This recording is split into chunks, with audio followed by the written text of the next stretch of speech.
Thank you so much. So I just want you to know that Laura is here today, even though she was not well.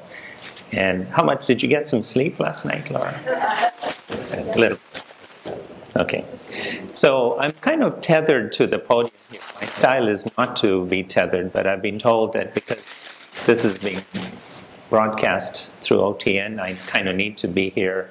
And my apologies for that. But I would still very much like to connect with you in the audience and invite your comments or feedback or questions as we go along.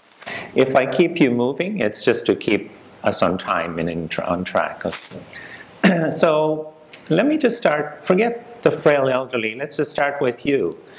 How many of you in this room have lost sleep for one night?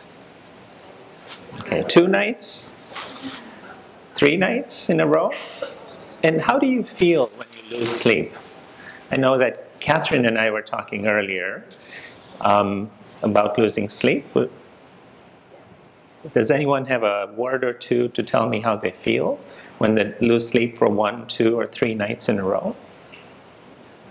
Exhausted. Exhausted? Irritable. Irritable? Confused. Sorry? Confused. Confused? Foggy. Foggy? Okay. Hollow. Hollow. Hollow? Okay, I'm not quite sure what to make of hollow. Can you elaborate on that? Just nothing's really connecting properly. Yeah, things don't connect in the mind properly. It's sort of vague and woolly. Okay.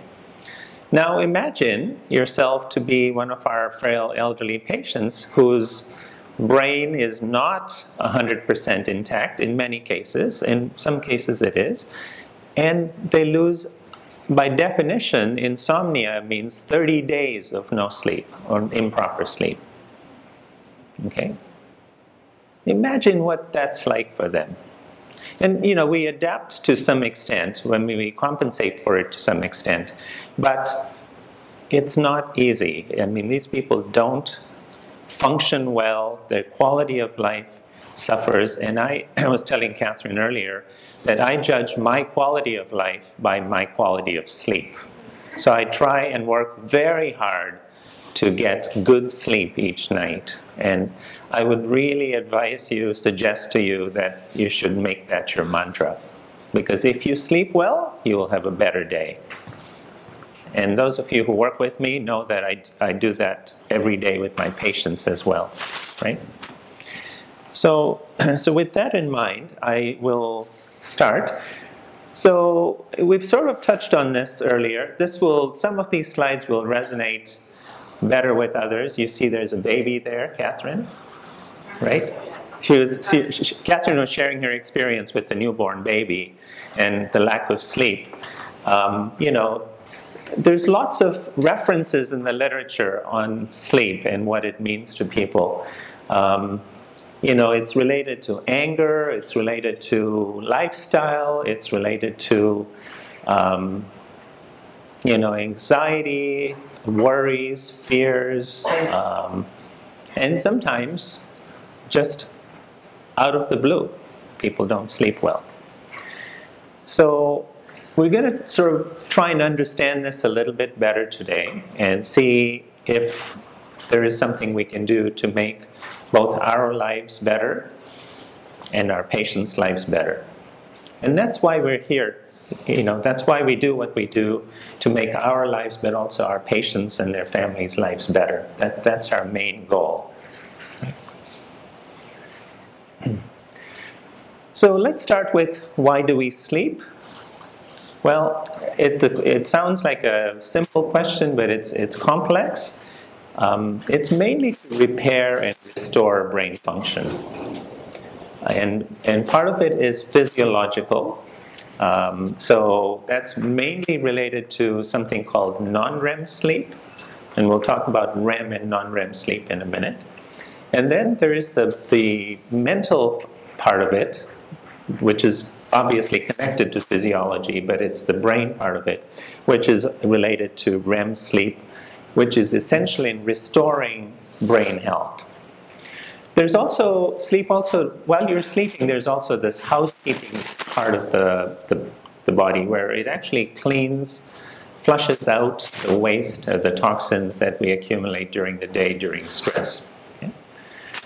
And the last thing is that it consolidates. So when you sleep well, you consolidate it cements things that we've learned during the day.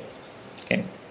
So those are the main functions of sleep and why we need to sleep properly.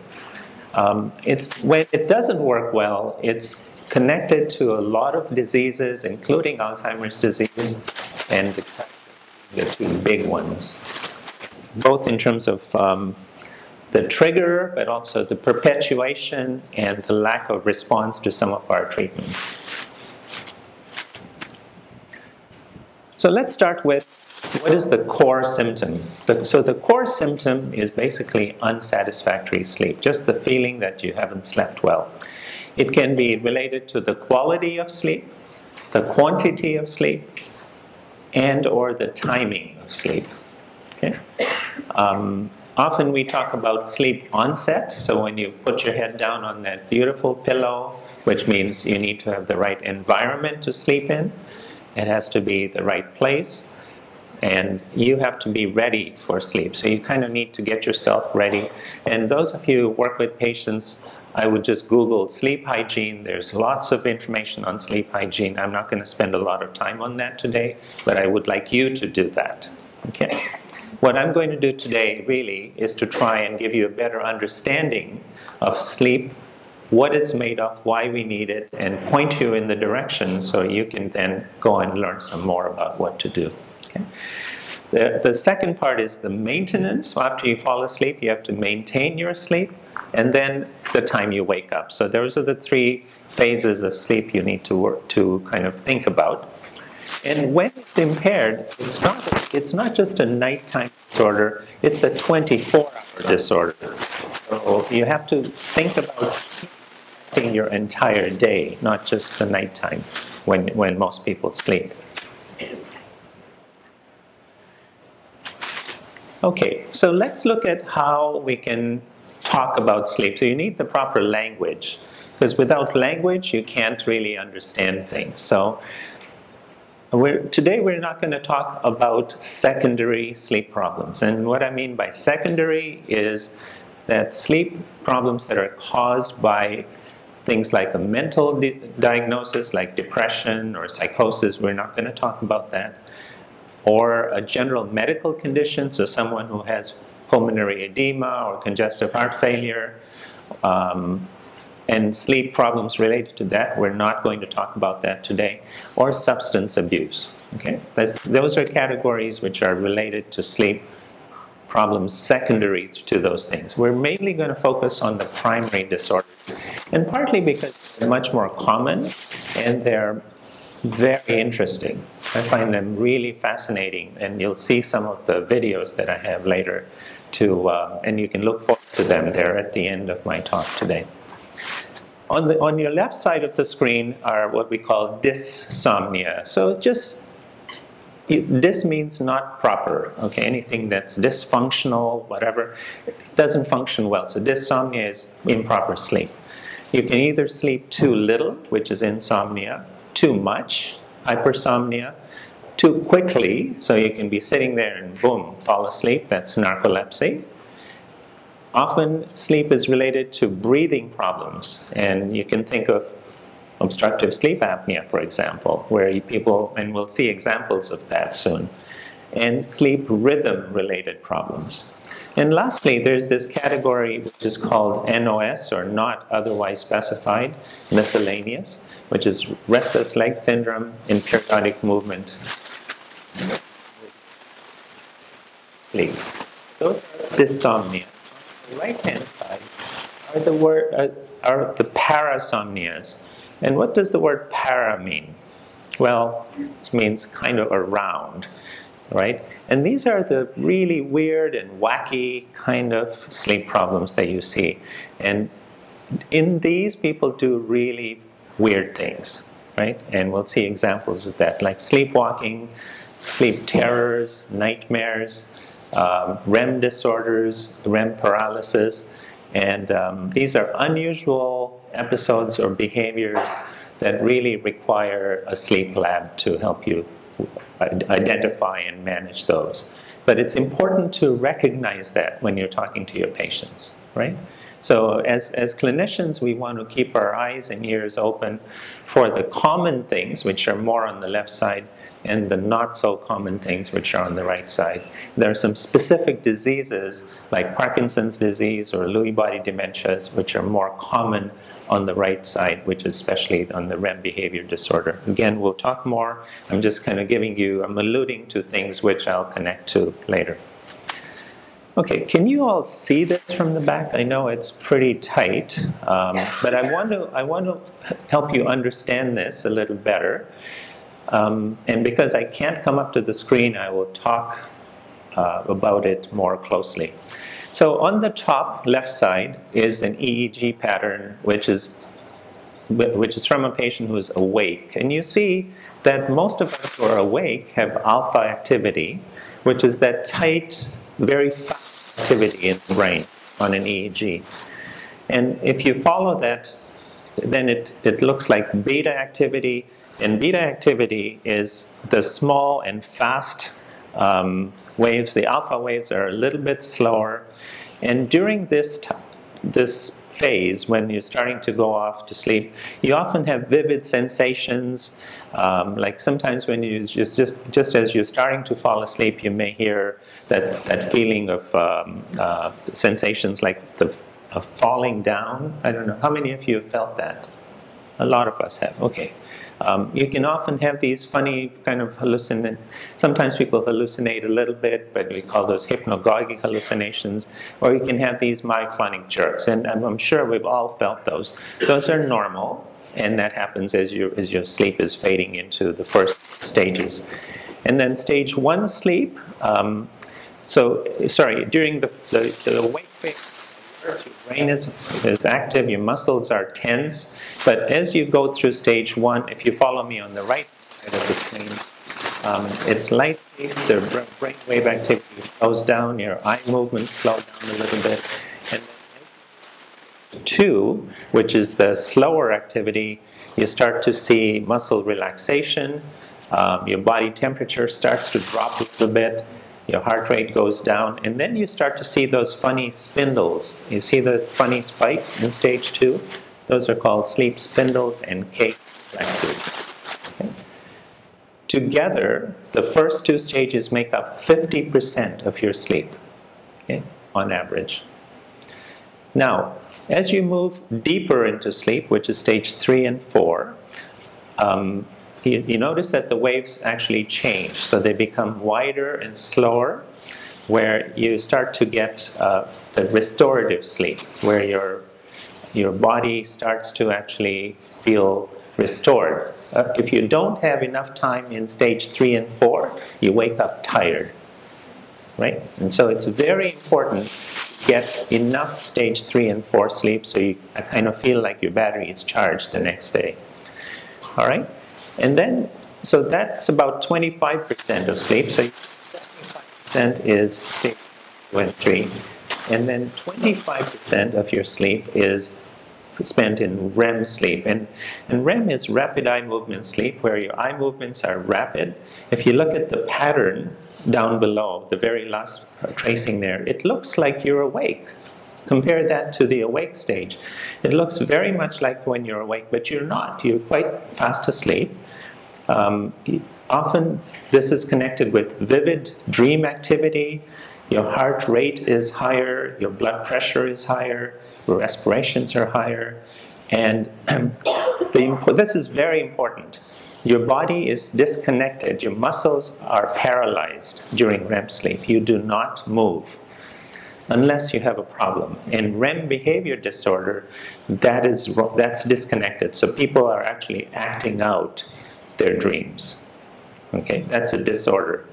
So you need to, if you spend a bit of time understanding this, you'll understand sleep disorders much better.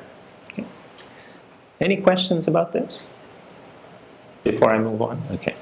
So we'll be making references to this from time to time. So this is a sort of a cartoon, if you like, of a natural sleep process. So again, the number of hours are on top, and then on the left side is awake, REM sleep, and non-sleep.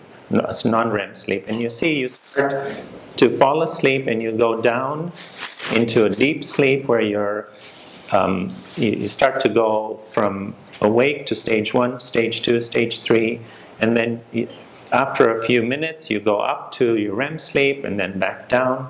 And you see, as the night goes on, your periods in REM become wider and wider. So the red part on top is your REM sleep.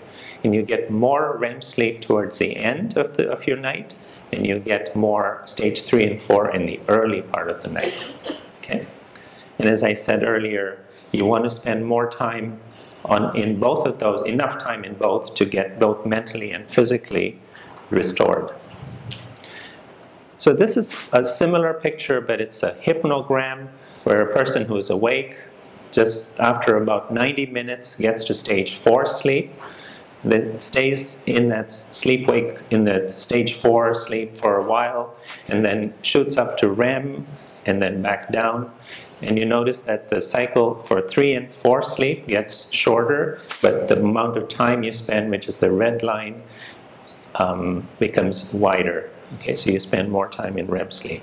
Is everyone clear on that? Okay, all right. So this is actually a very interesting slide, which tells you what your sleep is like across your lifespan.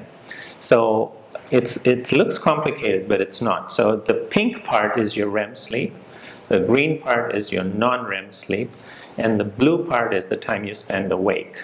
So when a baby is born, they're asleep most of the time on the left side. And a lot of the time is both in REM and non-REM. But as you get older, you notice the amount of time you spend awake is much greater. And if you look at a 90-year-old, they spend most of their time awake. So if you have a 90-year-old who's spending all their time sleeping, is that normal or not normal? Not normal. So if you walk onto the ward and your patient is asleep all day long, that's not normal. You need to keep them awake. That's wake therapy. We do that all the time, right, Margaret?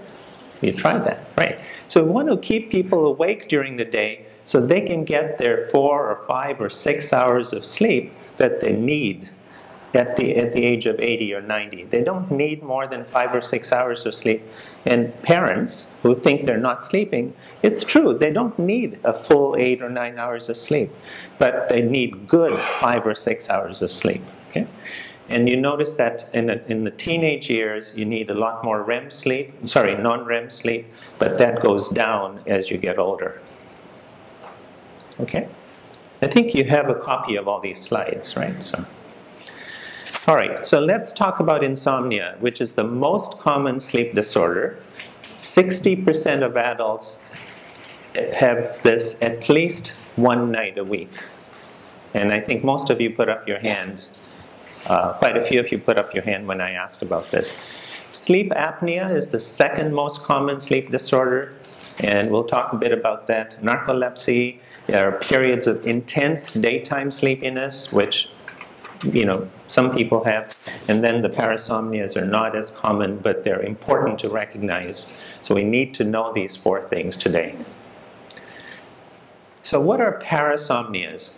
So parasomnias can be either in deep non-REM sleep, or it can also occur in REM sleep. But generally these are violent, unusual nighttime attacks that arise from, if it happens in deep non-REM sleep, they're called night terrors or sleepwalking. These occur in the first third of the night. Remember, stage 3 and 4, most of stage 3 and 4 occurs in the first part of the night. So if they get up and the history tells you within 2 hours of falling asleep they're doing these funny things, it's probably a deep non-REM sleep phenomenon. But if it occurs later in the night, these are severe recurrent nightmares or REM behavior disorder. It's often related to REM sleep, which is later in the night. Lot of information here. I will try and summarize it for you. So this relates mainly to REM behavior disorder, which was described earlier in the century.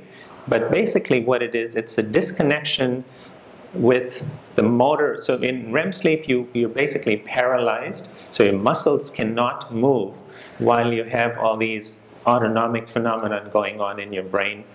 But there's a lack of atonia in this disorder, where people become very, they have unpleasant dreams or vivid dreams, and the violent behavior is the acting out part of the dream, okay? Which is made possible by the lack of normal muscle paralysis in REM sleep. Older people with a steady, this goes up with age. Usually people over 55 have a preponderance in males, and it's most often related to people with Parkinson's disease or Lewy body dementia, and other diseases like MSA, multiple system atrophy. Okay? REM behavior disorder may be the first manifestation of these diseases, so it's very important to ask about sleep when you're talking to people with Parkinson's or Lewy body patients. And we'll see some videos of this in a minute. So just coming back to how do you diagnose these things? Obviously not everyone needs to go to a sleep lab. You need to talk to your patients, and you need to talk to people who are living with them or their bed partners. And I won't go through each of these, but simple questions asked properly will give you the diagnosis in most cases, and then you can follow up and confirm it if you need to. Very simple things like, is the person a snorer? Does the person snore? Do they stop breathing at night? Right? Do they fall asleep in the daytime without any warning? Do they collapse or have extreme muscle weakness triggered by emotion, which is narcolepsy? Okay. So there's a number of things which are fairly straightforward, and we need to ask about this. As I said, insomnia is a condition that's a 24-hour condition, not just a nighttime condition, and it must be present for at least a month to make the diagnosis, because most of us have the occasional bad night, and that's not insomnia. All right.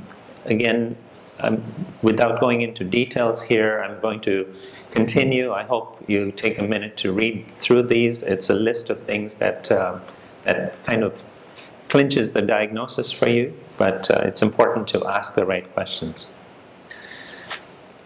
All right. So we've talked quite a bit about what's not normal, but what is normal? Maybe I should have started with this slide before we talked about the others, but it kind of made sense for me to kind of get your attention with the abnormal things. But let's come back to normal sleep. So as you age, there are changes that occur in your sleep-wake cycles. And we need to know what this is, what normal changes are. So what increases and what decreases. What increases the amount of time that you're awake after you fall asleep. So people generally tend to wake up a lot faster when they're asleep, right? They also tend to have a few naps during the daytime. But remember, sleep is it's like a bank account. If you deposit a lot during the day, you can't put more in at night. It's shut down. So if you sleep for 3 hours during the day, you'll only sleep for 3 at night. If you sleep for 1 in the day, you can sleep for 5 at night. It's if you get a 6-hour cycle. It takes them longer to fall asleep, and the percentage of stage 1 and 2 sleep is greater.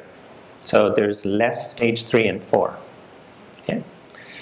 What is decreased is sleep efficiency. And sleep efficiency is basically the amount of time that they're asleep compared to the time that they're awake, times 100, essentially. Okay, so their efficiency is not great.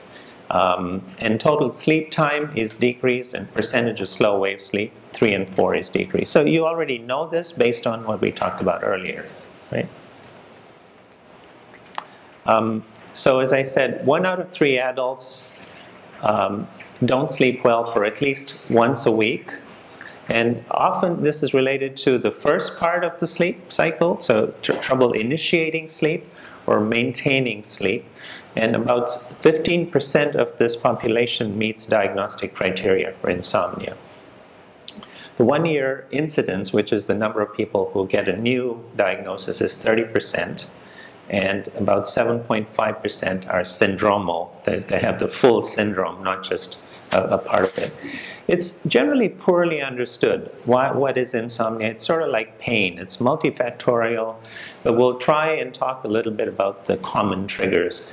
So the triggers can be either physical or psychological, social, or all of the above. So you must ask about worries. You should ask your patients, are you worried about anything? And they'll tell you if you ask them.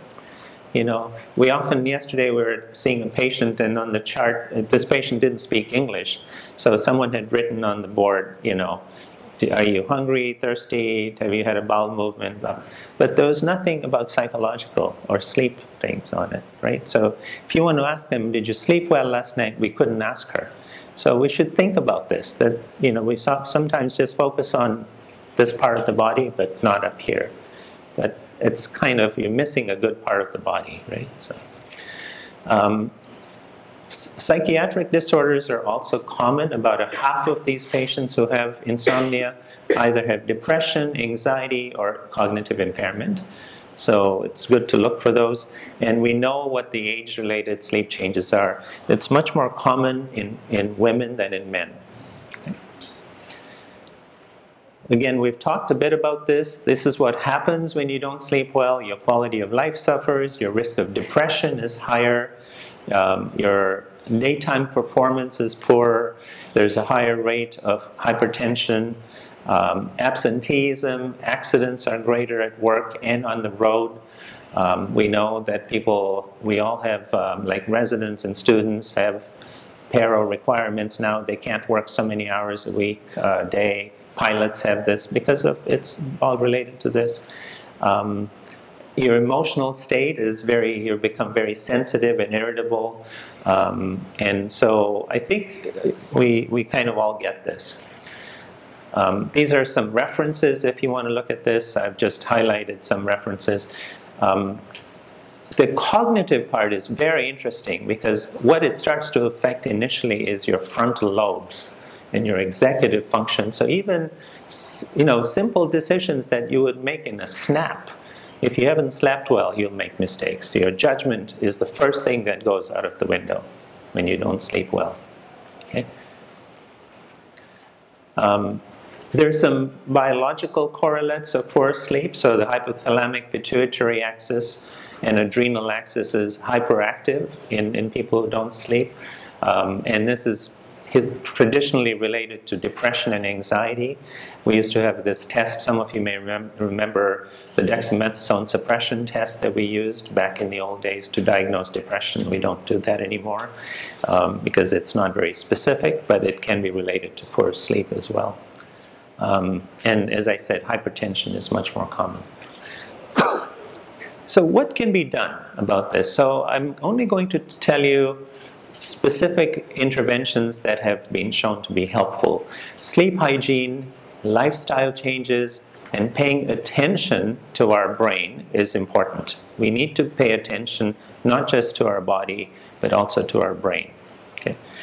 This is the most important therapy that's been shown to help people with insomnia. It's CBT specifically directed at insomnia. Okay. It's been found to be as effective as medications on short-term treatment of chronic insomnia, but there are indications that it's beneficial even on the longer term beyond medications. What is not known is there is still a lot of unanswered questions. So, for example, are the long-term effects of a short-term course of hypnotics better or worse than with CBT? So there are questions that researchers are still looking at. And the long-term effects of CBT versus optimized use of hypnotics in, say, long-term care settings. So but CBT is really, really helpful, and we can talk more about that if you're interested. It's a specific program. I think I have a slide on that. Benzodiazepines are, it's a two-edged sword. So if you take a benzo to sleep, and I'm not talking about frail elderly, I just wanted to say that because frail elderly should almost never get benzos for insomnia. Okay? There's a 5-fold increase in adverse cognitive effects, 2.6-fold increase in adverse psychomotor events, and 5-fold increase in the risk of hospitalizations after an MVA. The number needed to treat to improve sleep is 13, but the number needed to harm is 6. So the math, it doesn't add up. Is everyone familiar with the number needed to treat and harm? So basically the numbers mean how many, those are the numbers of people you need to treat to get a beneficial effect, and the 6 is the number needed to treat to harm the patient. So you need to have this, the lower the number, the better you are. So the harm is much greater than the benefit. Right? So basically you want to avoid benzos on a long-term basis, but a third of our patients living in the community use benzos, and half of them use them daily. And it's the most widely reported indication for benzo use in the community, 64%. So there's many other drugs, and again, I'm going to summarize this in 1 or 2 words, that they're not a long-term solution for insomnia. The Z drugs, or the non-benzodiazepine drugs, zolpidem, zopiclone, there's melatonin, Ramelteon, we use Benadryl, antidepressants, and atypical antipsychotics. They should not just be used for insomnia. If there's a good reason to use them for other things and it helps the insomnia, that's fine. The updated Beers criteria strongly advise against the use of many of these drugs because they're anticholinergic and antihistaminic. The data on melatonin is mixed. Those of you, did anyone here attend Dr. Reynolds' talk at the Royal? I know that Margaret was there. Anyway, we had dinner with him and we talked about this specific thing with him. And he totally supports this position that he's probably one of the biggest experts in sleep in the United States. Where melatonin and Ramelteon is available. It's not available in Canada, but they still find it not very helpful. So CBT, as I mentioned earlier, is administered by registered psychologists and psychiatrists who have received special training, usually about 90 minutes long and occurs weekly. The limiting time in bed, so basically it's what we do. This is wake therapy. So limit time in bed to actual sleep time, stimulus control, associating the bedroom only with sleep, and cognitive therapy designed to change faulty beliefs about sleep. And you can do this yourself. I mean, you can, I'm not suggesting that you do the whole thing properly, but you can take the whole idea and simplify it and apply it to your patients. What's been shown is CBT plus drugs with drug tapering program may result in better success. So you're basically putting a chemical cast on the patient, and while CBT starts, so the internal healing process begins, and you can taper off the medications over time. Okay? There's in this particular study, there's a 90% overall reduction in the quantity of benzos that were used, 80% overall reduction in the frequency of medicated nights across all 3 treatment groups. There were 3 different arms to this study. So very positive reductions in sleep latency were shown. 60 minutes at baseline went up went down to 28 minutes at 3 months. So people were taking a long time to fall asleep. It dropped to 28 minutes after 3 months, and 30 minutes at 6 months follow-up. So very, very positive outcomes. Okay? Discontinuation rates were low. People with discontinuation on hypnotic drugs were 70% versus 24% in the treated group, and people were on they were able to stop benzos after 7 weeks on average with CBT, which is pretty good. Okay. There's also some other therapy called brief behavioral therapy, where you basically spend 2 sessions for up to an hour. It's a 30-minute session each, and then 25-minute telephone calls as follow-ups. Okay, and this is also quite positive. Basically, you're trying to get them to change lifestyle habits and giving them some education about sleep. Okay, and we call it wake therapy. I use, Margaret, Vera, and I often use wake therapy. I encourage you to use that term. It makes a lot of sense. You can read this at your own leisure. I'm going to move on in the interest of time. So exercise, caregiver education, very, very, very helpful, okay, in making people more aware of what to do, because CBT is not readily available. So we have to find alternative ways to manage our patients. There's not enough trained psychologists, and there's not enough money to go around for this kind of therapy. It sounds great, but the point is that we need to do this with all our patients, or most of our patients. So exercise is being shown to be extremely helpful. So what I do is I tell my patients, you need to do 20 smiles a day, 20 minutes of walking a day, and 20 minutes of talking a day, socializing. And if you do those things, you will feel better. And my drugs may or may not help, but okay. So this is a sleep hygiene the paradigm. There's many more online, so whichever one you like. They all basically say the same thing. And what I'm going to do now is show you some videos. I'll pause there and take a few questions. How are we doing for time? Okay. I have 3 or 4 really cool videos to show, but I would like to take a few questions before we move on. Yes, we'll start. I'm just wondering about the tapering timeline. So if you are going to introduce some CBT, yes, and they're using, what is the suggested timeline? Because the CBTI is usually like a session. Yes. So the question is, I'll repeat the question for the other side. So the question is, when do you start tapering off the medications, correct? In the studies, they did it after 6 weeks. But the thing is, well, because you want to start the CBT process. But I think in practice, it varies a lot, because that was their protocol. It was 6 weeks, and then they started to taper off. In practice, it varies based on how long they've been on the medication, what the dosage was, and how ready they are to do it, right? Laura? Questions from the other sites. Okay, yeah. Let me just start with, I was told that I should get the questions from the other sites first and then come back to this room. Is that okay with everyone? So, any questions from any of the other sites before we finish up with the videos? Well, Hello? yes? From Cornwall? Yes, go ahead, please. I have a question about fatigue. How do you assess fatigue, maybe to determine if you need a medication, or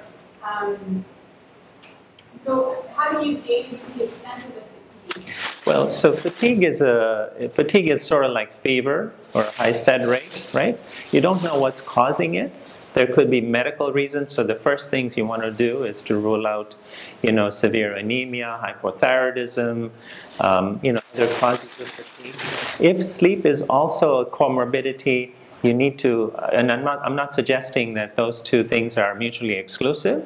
Like if the person's not sleeping well, then adding wake therapy to it, making sure that you do the physical activity, the social activity, get them to engage in psychologically stimulating, environmentally stimulating exercises will be very helpful for their sleep patterns. But you should not forget the medical side too. So fatigue is a complex, multifactorial symptom.